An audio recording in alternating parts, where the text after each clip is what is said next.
This is Mari Robeson of Love Lulu Creative, a podcast that supports and celebrates artists and creative entrepreneurs while giving back to the community in a unique and meaningful way. This is episode number 26, and I am thrilled to have back on the show Andrea Kendall of Spark Your Art. If you recall, on episode 24, we were talking all about Pinterest, but today we are taking a deep dive into selling your artwork or presenting your artwork on Instagram. I personally learned a lot in this episode, so I think you guys are really going to like this one. I'm also going to leave a link here in the show notes to Andrea's website because she has a ton of free resources for creatives over there, as well as more information than what we even talk about here on the show today. So don't worry about a paper and a pen. You can head on over to her website and get all the good information over there as well. Just enjoy this episode. And I know I did. I learned a lot. Also, if you are enjoying these episodes, if you could subscribe to the channel, that really helps me out. If you have already subscribed, if you would just share it with your creative friends, that too would be really great in this mission to support the arts. That's what we're all about, supporting artists. Whew. Okay, well, here we go. Stay tuned for a really good, helpful episode with the very brilliant Andrea Kendall of Spark Your Art. Hi, Andrea. I am so excited to have you back yet again, my favorite go-to for all things marketing. And today we are talking Instagram. That's right. Thanks so much. It's good to be back. I love talking about these things with you. It's always so fun. I get so much good information from you, and your website's also loaded with great information. But today I personally need a little help with my Instagram. All right. So I think that's kind of like everybody's. Yeah, I know. And boy, it's just gone through so many changes, and I miss my old Instagram. I know. So nice. I miss all my friends there that I never see anymore.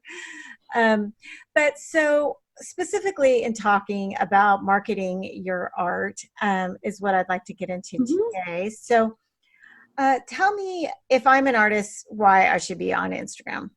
Yeah, this is a great question because Instagram is, it's a social place. It's a place where we go to catch up with what our friends are up to and see what they're eating for lunch and follow celebrities. It's, it can be so many things, but it can also be an incredible platform for your art and a great way to connect with your audience. And I like to frame this by sharing this theory that popped up around 2008. There's this author, Kevin Kelly. He was the founding executive editor of Wired magazine. And he wrote this article before Instagram, before all these platforms we have now, about this theory of 1,000 true fans. And this idea is, if you have 1,000 true fans who believe in you and follow you and engage with what you're offering, and they each spend $1,000 on your whatever it is you're selling over the course of the year, you've just made a six-figure income. So 1,000 people in the sea of millions of people on Instagram in particular is not that many people. So I like to break this down when we think about selling art and reaching an audience and making money online with our art as a product basically that we're selling to an audience, that if we break it down to 1,000 people over the course of the year, spending $100 a year, that's really not that many people. And that's really not even that much money per person. So if you think about it that way, it makes Instagram seem really exciting. So you are looking at Instagram as a way to reach just 1,000 people over the course of the year and get them to convert to purchasing your art. And so that's kind of my pitch for why Instagram is important. And I don't really recall when Instagram started exactly, but I mean, back when it was early on, you could easily reach 1,000 people. But now, I see, because I have a business account, that in my account, my image is being shown to like 500 people. Yeah. And that's like super frustrating to me. Yeah, especially when you have a lot of fans, like I know you do. And the algorithm has changed, and it's brought a lot of good things and bad things. I think most people would say bad things, but Yeah. what I want to share with you and your audience today are some different ways of approaching Instagram to not game the system, not inauthentically work around the algorithm, because you really can't do that, but how to use what we have in the Instagram platform right now as a way to actually reach those 1,000 true fans. Okay, So this is going to be really good because it's frustrating. I think if you were somebody that was on it early and you had a lot of really great connections with a lot of different people, and your work was being shown to people, and that generated sales for sure. It was a great thing in the day, but now it's a almost frustrating. So I feel like I almost kind of want to walk away from it. Oh, no. I know, because I really love the friendships and the community on Instagram, and I've met so many amazing artists. So I'm not leaving. Don't worry, I'm not leaving. Oh, good.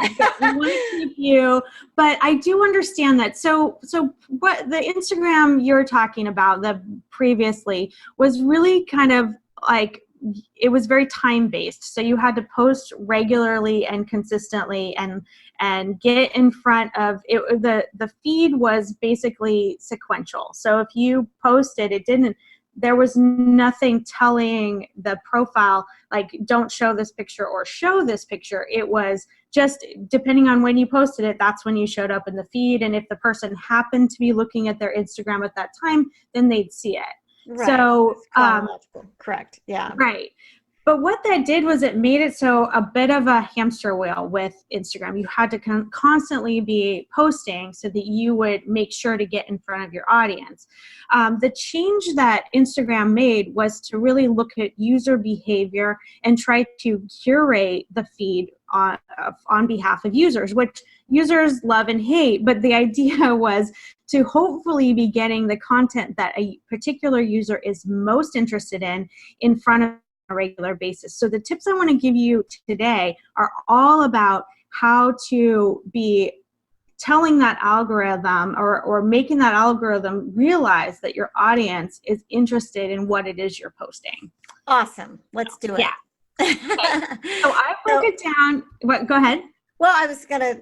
Yeah. If you broke it down, let's just run. Yeah. Just run with it. I was gonna ask you about profile and blah blah blah, but you go ahead and do it. Yeah. No, I'll break it all down for you. So I've got 4 key factors I want you to think about when you think about your Instagram profile and how you're using it. So they all start with C. So the 4 C's of Instagram. Okay. First is connection. I'm going to get into all of these. I'm going to dive deep into all of them. But first is connection. Second is consistency. Third is conversions. Third is conversations. And fourth is conversions. That's a problem when you name everything the same with the same amount of mixed up. But I'm going to break them down. So starting with connection really starts with being found and making sure that your profile is out there and available, and that you are using your profile details in terms of everything in your description that's going to help you get found by new users. So you want to make sure, first of all, your account is public. Surprisingly, there's a lot of artists out there that have private profiles. I'm like, why? I know. Yeah. So make sure your account is public so that people can find you. If you want to have a private personal account, Instagram actually made it easy to toggle between multiple accounts a little while back. So if you want to have multiple accounts, it's way easier to do now. So set yourself up with your own art Instagram account that's public. Make sure that your bio is descriptive. So Instagram gives you the opportunity to write a little bio describing who you are and what you do. So make sure there's some keywords in there. You can even hashtag those keywords so they'll get found. So if you're an abstract artist, you can do hashtag abstract art, your location, whatever is relevant to your particular art practice. Make sure that's in your bio. You can also have a business profile, and the business profile is going to allow you to select a category for who you are. And it also is going to give you some increased analytics and insights into your profile. So there's seriously no reason not to have a business profile. It's free. Yeah, so, I like it. Yeah, when you have a business profile, put yourself in the category of artist. So you get found, and then make sure you're using the opportunity to link out to a website, whether you can put a website in your profile and link out to that. You can also, or I said, you can put hashtags in your bio. So you've got to make sure that that is tidied up before you jump into these other things. The next thing is to really think about what it is you're posting and about your content and what your niche is. So what is your focus with your artwork, and what is it that you really want to be featuring? I work with artists who have multiple Instagram profiles because they've got various aspects of their art practice that have different audiences. So think about, who your audience is and what kind of content you're going to be serving up and what kind of content is interesting to your audience. So not just your artwork, but thinking more broadly about related content. So I work with one artist he paints these beautiful pictures of classic cars, and his audience is really into the classic car culture. So a lot of times he'll post things from car shows and things related to kind of like a vintage aesthetic that his audience might be able to find, and then also see his paintings. So think about your niche and what your particular audience wants to see. And then also just inspirational stuff, like what is your audience going to be interested in being inspired or motivated? And is that going to help them engage with your profile more? So really it's the content, the connection piece is really about your content and what's going to connect with your audience the most. So okay. I'll let you take a breather, and I'll ask you a question. Yes. That is a lot. I know. So it's interesting because as an artist, we're always evolving, and I started a lot on Instagram with my quick little watercolors that I could do every day. And now I'm working on a much bigger body of work that is takes a lot longer to do.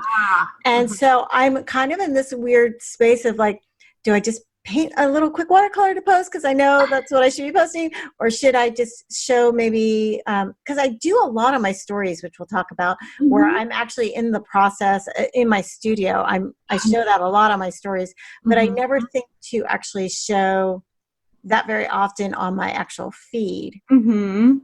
So yeah, part of the amazing evolution of Instagram has been the addition of the stories as opposed to feed, because that allows us to have these more off the cuff posts or maybe more casual posts, and then keep our feed a little bit more curated. So it kind of depends on what your aesthetic is and what you're interested in, but the stories are definitely valuable for keeping up with maybe those behind the scenes pieces, things that you wouldn't necessarily want in your feed forever.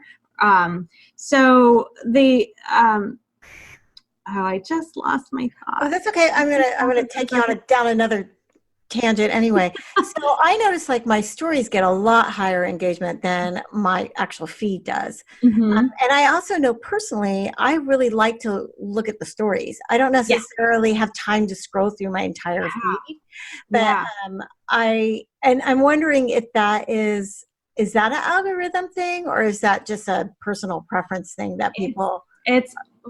That's a personal preference thing, and there actually is data to show that that user behavior is switching to exactly what you're describing. because it's quicker, it's faster. We get through a lot more content than we do through scrolling through the feed. And so the stories are super important. If you're not showing up in stories, you're totally missing an opportunity. Mm-hmm. So I think what you're doing is probably great for your audience. And the thing is that Instagram is tracking all of the behavior on that your users are doing, including viewing your stories, the length of time people are viewing your stories, the length of time people are viewing your IGTV videos.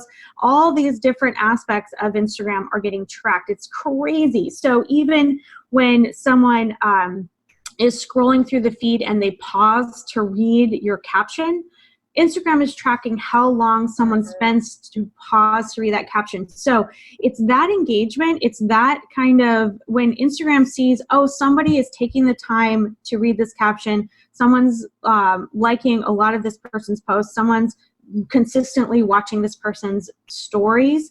That is going to allow you to show up in that user's feed more often. So this is what I was talking about at the beginning, like being able to kind of use the new Instagram algorithms to our favor. It's really about getting that engagement on our posts and that traction that tells Instagram, okay, this user is interested in my content, and they're going to be looking at that user's profile and saying, hey, what other users are similar to this person? And they're going to be serving up your content to users that are similar to that Instagram user. So okay, so that's you talked about a little bit about descriptions, and I know. Okay, so I have 3 daughters who are always like, "Oh, that's too long to read." Is like TLTR. TLTR, mom. It's like, oh, okay. So I never really post super long descriptions about anything, unless it's like something I'm really passionate about. Yeah. But so I tend to keep my descriptions somewhat shorter, but you're saying if somebody is pausing and they're actually reading it, then that might be counterintuitive. Maybe I should be writing a little bit longer description about the artwork that I'm posting. Yeah, so I recommend mixing it up. You don't have to, not all your captions have to be long, but ultimately at the end of the day, you're looking for that connection. You're looking to create a deeper relationship. And by posting the longer, maybe even sometimes like blog length captions where you're diving deep into something, there are users that are going to be interested in that. You know, they might not be 16-year-olds, or I know my daughter would say the same thing. But you have to think about your audience and what they're going to be most interested in. And it might be that you do have a demographic audience that would be more interested in reading something a little bit longer. And if it's something that you're passionate about, I totally think you should go to town on that comment, because that passion gets translated through what you write, and people get into it. And I've noticed this in my own posts. The ones that I'm kind of meh about, you know, kind of meh response. But the ones that I'm like, you guys, like, whoa, this piece I'm working on, I'm so passionate about it. This process is so fascinating to me. People get into it. So if your audience is looking for that deeper relationship with you, it's just an opportunity for that. So don't feel pressure to do it all the time, but when you are inspired, don't let the fact that it would be a long caption stop you. Right. I was really inspired by one of the artists that I interviewed, Laurie Beck. She writes beautifully. She has these really elegant descriptions of her artwork. They really kind of take you into the story of the art and why she's creating it. Yeah. So I thought that is a really helpful thing for artists to, if they're launching a new piece of work, why they can explain their process and what was the inspiration behind it. Yeah. I mean, if you were experiencing that and just, enjoying reading her thoughts behind it, just imagine what your audience would enjoy. Yeah, I love it. So, okay. And so that also goes to engagement as well. So people commenting and then you commenting back is helpful, correct? Yes. Yeah. So actually this leads right into my next Oh, yes. fourth. Conversation. So the next one is consistency. So with consistency, it has a lot to do with how often you post, when you post. Okay, well, let's talk about that. Sorry. Yeah. How Okay. often should we be posting? Because, okay, I used to post every day, and then I noticed like the way that they're showing is that they're not showing it to everybody. So I almost get like a longer lifespan out of it. If that makes sense. Instead of posting every day, like if I posted every other day, it would be okay because it's not getting shown for. Right. So that's one of the nice things about the change in the algorithm is that you don't have to post as often as you used to. It used to be like post 3 or 4 times a day, right? Right, right. Post like all day long. Now it's like post every day or post every other day. I still recommend every day, but it doesn't have to be that often. But to get around the fact that every day is kind of overwhelming, I absolutely recommend using a scheduling tool, something like Buffer or Tailwind or Planoly, one of these tools where you can load posts in advance and not have to worry about them. They'll just be posted on your behalf. They're going to show up in your feed, and you can plan and curate things a little bit better. So I think it's great to use a planning tool to post some posts in advance. Maybe start at the beginning of the week and schedule things out. And then throughout the week, don't worry about posting so much as getting into your stories. So this gives you, like when you're in your studio, you've got time, to just do a quick story. Use that time to do your stories rather than to think about a curated post. Yeah, I like that. I don't use any of those scheduling programs, but I do think that's a good idea to get. I'm not that organized. It would be really helpful to do that. I think that's a great idea. Yeah. Okay, so now we're going into number 3. Yeah, so I did want to talk a little bit more when it comes to consistency. Also, you had mentioned engagement. So Instagram's really paying attention to engagement, their engagement with you, but also your engagement with your audience. So if you are getting comments and you're not responding to them for 6 months, that's kind of a bummer. What you want to do is make sure that you are, if people are engaging with your posts, that you are commenting back to them. And some of the most successful artists that I've seen on Instagram are super engaged with the kinds of the comments that they get, and also engage back onto the profiles that are following them. So instead of, if someone's coming and liking your stuff, going and checking out their profile and liking their stuff and commenting and engaging there. And the thing is there's a double benefit. The Instagram algorithm loves it, but these are actual people you're engaging with. Right, These are actual potential one of your 1,000 art fans, right? Mm-hmm. So you want to make sure that there's this authentic connection between you and that there's some give and take. So with the consistency comes consistency in your own engagement with your audience. Sure. It's really important to be, that's the fun of Instagram, I think, is cultivating all of those relationships. I actually just kind of made me think of something. This is just a little simple thought. I noticed that like when someone writes a comment, I always heart it and then I try to reply. Yeah. But someone was saying, one of these Instagram gurus was that comment back, but then the next time you go post something, go heart their comment.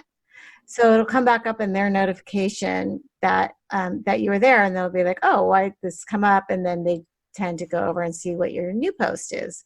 That's true. Yeah. Yeah, you can do that. It just kind of depends on. Yeah, I mean, I never do that. Exactly. Yeah. Yeah. Anyway, just a thought. That is a good thought. I mean, anytime you kind of bring attention back to what it is you posted in some way by commenting or engaging or re-liking their comment, that definitely does bump you back up in their notifications. So let me ask you something about art. So a lot of artists are not super prolific because they're working on big pieces of artwork. Do Yeah. you think that it's okay to show the same piece of artwork over and over again and just maybe different styled a little bit differently? Or what do you think about that? Yeah, and I think this goes back to you were saying you're working on pieces that take you a long time. And this Mhm. is where the complementary content comes in. So, one of the things that your audience is going to really like is getting to know you as an artist better. And so I think it's definitely okay to post, like, there are paintings of mine that I've posted because I do abstract art that I've reposted the same painting, but it doesn't even look like the same painting because it's a different section of the painting. Mm. And it's just something interesting about it that I, want to share, or I think, is compelling. And so I repost it, but it's, a different image, right, of the same painting. So I Mhm. think that definitely is fine to do, but you also have so many opportunities to post other things, like I was saying, complementary content or behind the scenes things, or people do love, I've noticed my most successful posts are posts of me with my artwork. So don't be Mm. afraid to show your face and who you are. Eek. Yo, that is true. That Yeah. is a true thing, but mm. When I'm always disappointed when I go to an artist profile and there's no pictures of them or of them in the studio, because Oh, people really? like seeing the behind the scenes stuff. They I like agree. knowing I what do it, too. Yeah. yeah, right? I post that on my stories though. I post a Yeah. lot of that on my stories, but I just don't necessarily put it in my feed. Yeah. Yeah. Well, definitely, if you're working on a big piece and you don't have anything new to post in your feed, I'd absolutely recommend posting either complimentary content, or to your niche, or behind the scenes stuff, or stuff about yourself. Sometimes I post pictures of my cats because they're like in my life, or walking over my paintings, or like, getting For up in real. my art supplies. So, people like seeing that. They like knowing that you're a real person, and it adds depth to that relationship you're fostering. It's true. It's true. I think I go back to that artist introvert. Yeah, I know. We have to break that. I'll break out of that. Oh, that's helpful. Those are really good Mhm. ideas. I like that. Thank you for Yeah, sharing all of that. yeah.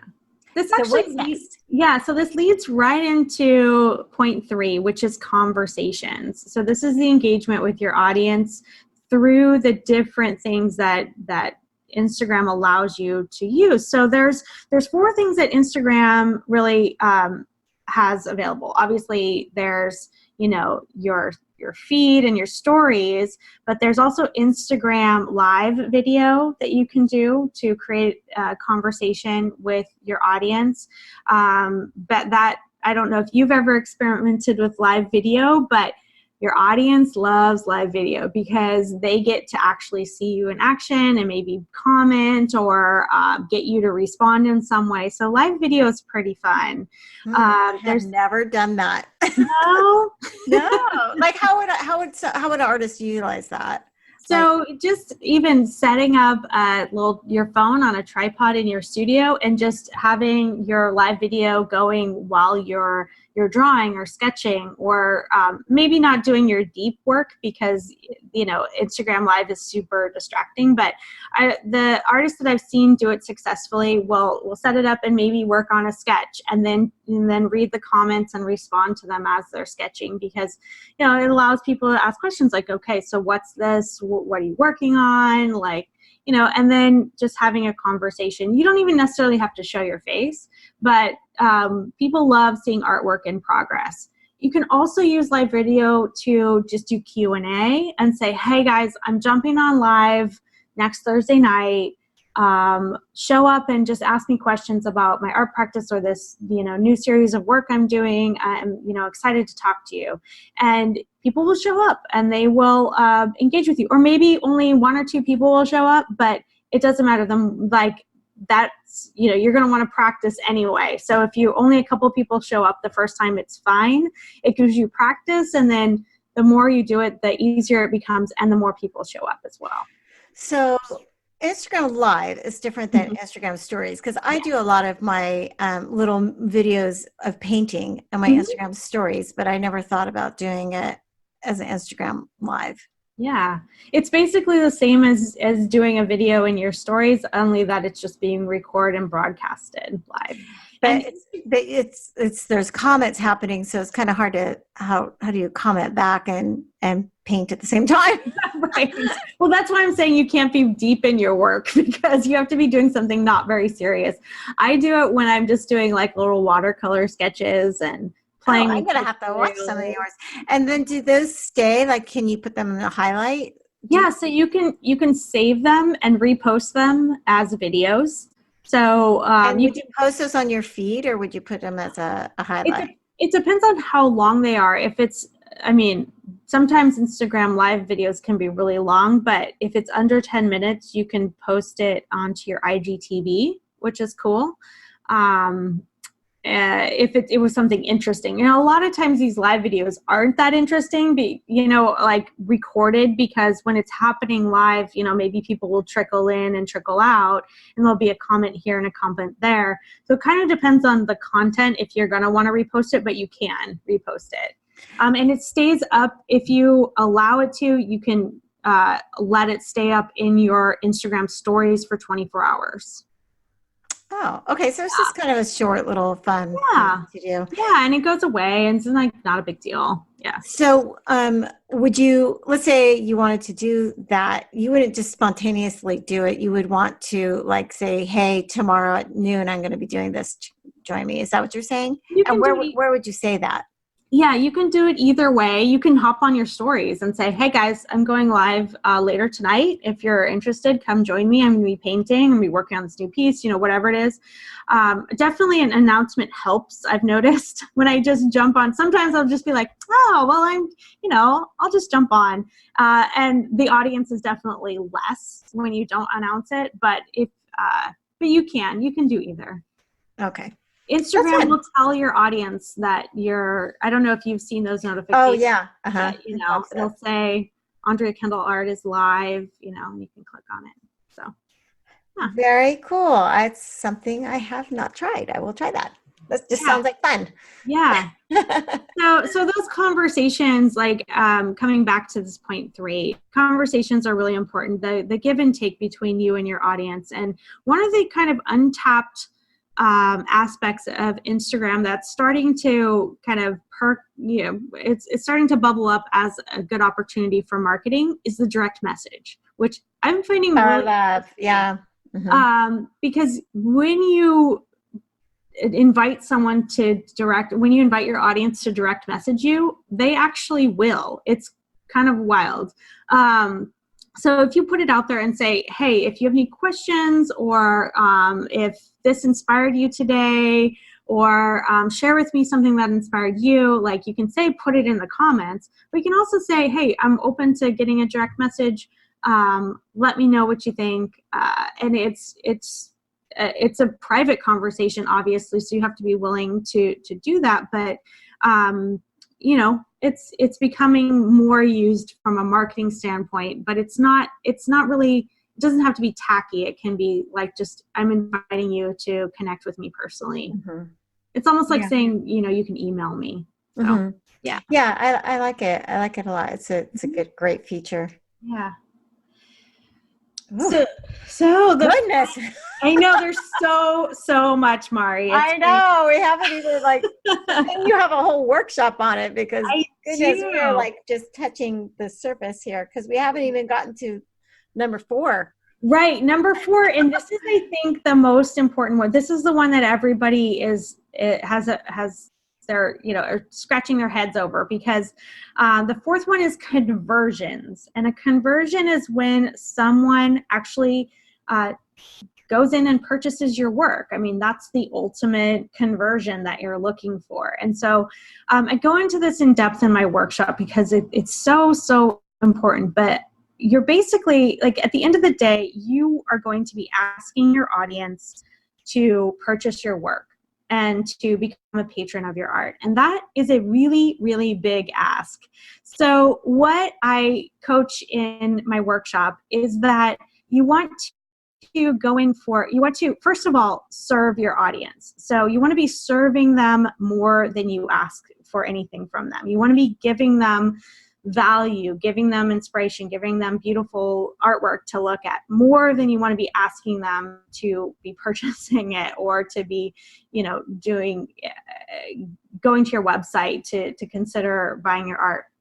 And there are some little asks that you can do to kind of carry people along their buyer's journey. So some of the smaller things that you can do is ask people to join your mailing list, or tell them about a show you're having, or invite them to attend your Instagram live. So those smaller asks will help deepen the relationship, so that when you go in for that big ask saying, hey, my work's for sale, or this piece is ready for sale, or I'm running a promotion, or I'm having an art show and I want you to come and buy my work there. It's going to make it so that when you go in for that big ask, that people are already engaged with you. They already know they can trust you, and that they like your work, and that they're going to be more inclined to take up your offer to purchase. So it's all about serving more than you ask. And then it's asking in small ways before you ask in a big way. So. Oh, I love that. Yeah. That's really, really, really good stuff. Yeah. I like that a lot. Yeah. So that's the last piece, and it's the hardest. I've noticed artists doing two things. One is they'll either never tell people their work is for sale, they'll never go in for any kind of ask, or the artists are asking all the time. It's all, this is for sale, that is for sale, go to my website, click on my link, blah, blah, blah. And you kind of need a medium between the two. You need a lot of just serving up your artwork, sharing who you are as an artist, creating that relationship, taking the baby steps like you would in any relationship, until finally you go in for that bigger commitment. So, yeah. This is all really helpful advice. I just really had one other question, and that was about sponsored posts. If you think that that's even worth doing, or if you think it's just a waste of money, or what are your thoughts on that? Great. So that's a great question. I actually get that question a lot because you'll get, as an artist, advertising from Instagram, from saying, hey, you could promote this post and reach XYZ audience, and that sounds pretty exciting. You also get approached by other profiles who will offer to promote to their audience. So there's a couple of different ways that that you can promote. I definitely discourage artists from doing the posts that are promoted by other profiles unless you really trust that profile, because some of them are just out there to get your money and aren't the best use of your money, and you might just get a bunch of likes but not any real engagement from your real audience. So you really want to vet out that profile and make sure that they have the right audience for you and that it's worth it. Sometimes it's only $10 or $15. You can experiment with it, see if it works for you. Always try things if you're interested and it's not too much risk. But for the most part, that's not the best use of, I think, your time and money. I think Instagram advertising is a better way to go because you can be very specific about the audience that you choose. Instagram and Facebook both have incredible, ways of segmenting audiences based on location, demographics, interests. So you can really dial in and get your post in front of the right audience, which is pretty cool. But what you do want to do is think through the call to action. Think through what you want the person to do. Unfortunately, Instagram doesn't offer an option to follow your Instagram profile, which would be ideal because ultimately we want the right followers. We want to get in front of those people on a regular basis. So we want them following our actual page, but Instagram doesn't allow us to do that.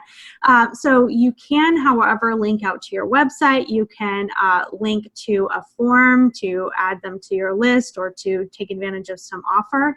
Or if you have maybe a local event and you want to promote an art show or a thing you're having in a particular location, Instagram advertising is great for that because of the location targeting. And you can experiment with it, and just for like $5-10, and see what kind of engagement and interaction you get. So I encourage you to experiment. There's a lot of ways that you can use Instagram advertising and grow your audience. But I do think that the first thing you got to do is think through what the end goal is, what you want your audience to do. And if you're not clear on that, it might not be, you might not be quite ready, or it might not be the right opportunity to test it out. So really think through what you want your audience to do, but experiment. It's pretty cool. Yeah. That's really excellent. And that kind of confirms other people that I've listened to about that topic. So definitely great advice about the call to action. So gosh, so much good info here. I really appreciate it so much, and I'm actually looking forward to have you back on again. So many things to talk about. But I know like this feels like this is a lot of information, but I know that you have a really great workshop, and people can take that workshop, and that would be really, really helpful for them too if they want to learn more. I have a deep dive into all of these topics. If you go to my website, sparkyourart.biz, and it's under free resources, you can go through my Instagram workshop. It's actually really short. It's only 30 minutes long, but we cover a lot of great actionable things you can do to really up your Instagram game. And then I've also got some resources that you can download to help you execute. So it's pretty great and free. Pretty much, yeah, free is great. Gee, it's so nice of you to offer all of that helpful information. And so basically a lot of everything that we covered today should be covered in your workshop. Absolutely. Yeah. Okay, just a little bit deeper. Mm-hmm. Good. Oh, goodness. Thank you so much. Thanks for having me back. Such a treasure. Oh, thank you. Thank you so much for joining me today. If you like this podcast and you'd like to support it even more, you can join me over on patreon.com/Mari Robeson and become a patron of mine. If you're a patron of mine, you'll receive bonus episodes every month, only for patrons. You'll also receive 20% off all the merchandise in my online shop, marirobeson.bigcartel, and you will be receiving free printables every month that will be of my artwork, and they're some really fun things. You can follow along on Instagram and you can see what I'm creating just for my patrons. I would deeply appreciate it. It would help me keep the lights on, and it would help me pay all the fees that it takes to put together a podcast like this so that I can keep supporting all the artists, keep bringing you great information, keep paying it forward to the next generation of artists. It's just a wonderful thing, and I would really deeply appreciate your support.